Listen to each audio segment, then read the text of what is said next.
जय माता दी दोस्तों। नवरात्रि की बहुत बहुत शुभकामनाएं। तो दोस्तों, कैसे हैं आप सब? तो आज हम माँ दुर्गा की कथा आरंभ करते हैं। आज हम गुप्त नवरात्रि की कथा सुनेंगे। अक्सर लोगों को साल में 2 बार नवरात्रों का पता होता है, परंतु नवरात्रे साल में 4 बार हर ऋतु में आते हैं। वसंत, आषाढ़, अश्विन और माघ में से केवल अश्विन और वसंत ऋतु में आने वाले नवरात्रि तो सभी लोग मनाते हैं, लेकिन बाकी दोनों नवरात्रि गुप्त कहलाए जाते हैं।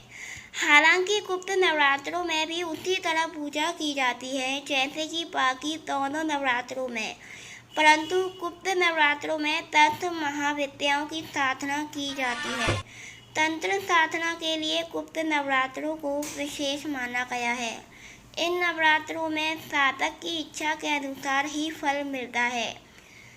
तंत्र महाविद्याओं का अर्थ है तंत्र देवियों की आराधना, जिनकी तंत्रों के द्वारा साधना करके उन्हें प्रसन्न किया जाता है।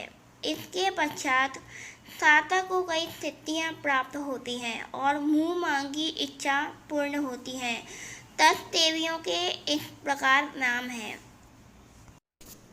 माँ काली, तारा देवी, त्रिपुर सुंदरी, भुवनेश्वरी, माता छिन्नमस्तिका, त्रिपुर भैरवी, माँ धूमावती, माता बकलामुखी, मातंगी और कमला देवी।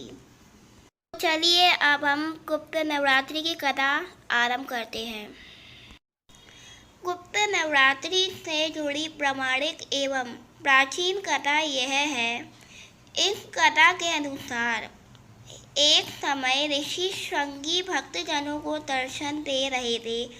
अचानक भीड़ से एक स्त्री निकलकर आई और करबद्ध होकर ऋषि श्रृंगी से बोली कि मेरे पति दुर्व्यसनों से सदा घिरे रहते हैं, जिस कारण मैं कोई पूजा पाठ नहीं कर पाती, धर्म और भक्ति से जुड़े पवित्र कार्यों का संपादन भी नहीं कर पाती, यहाँ तक कि ऋषियों को उनके हिस्से का अन्न भी समर्पित नहीं कर पाती।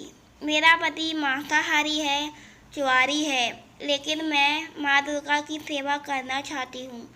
उनकी भक्ति साधना से अपने और परिवार के जीवन को सफल बनाना चाहती हूँ। ऋषि श्रृंगी महिला के भक्ति भाव से बहुत प्रभावित हुए।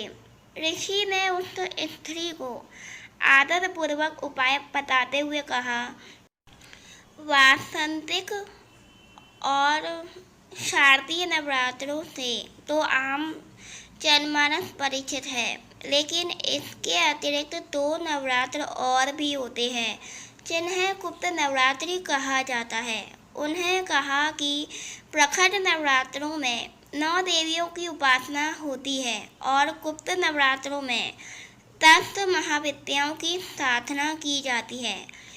इन नवरात्रों की प्रमुख देवी स्वरूप का नाम सर्वेश्वर्यकारिणी देवी है। यदि इन गुप्त नवरात्रि में कोई भी भक्त माता दुर्गा की पूजा साधना करता है तो माँ उसके जीवन को सफल कर देती हैं।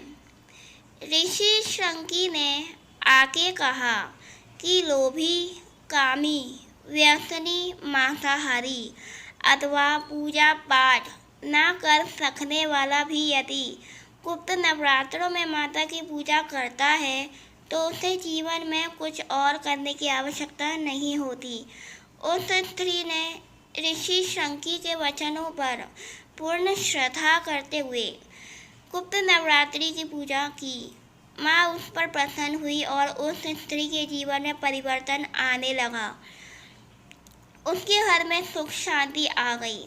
पति जो गलत रास्ते पर था सही मार्ग पर आ गया। गुप्त नवरात्रि की माता की आराधना करने से उनका जीवन पुनः खिल उठा। जोर से बोलो जय माता दी।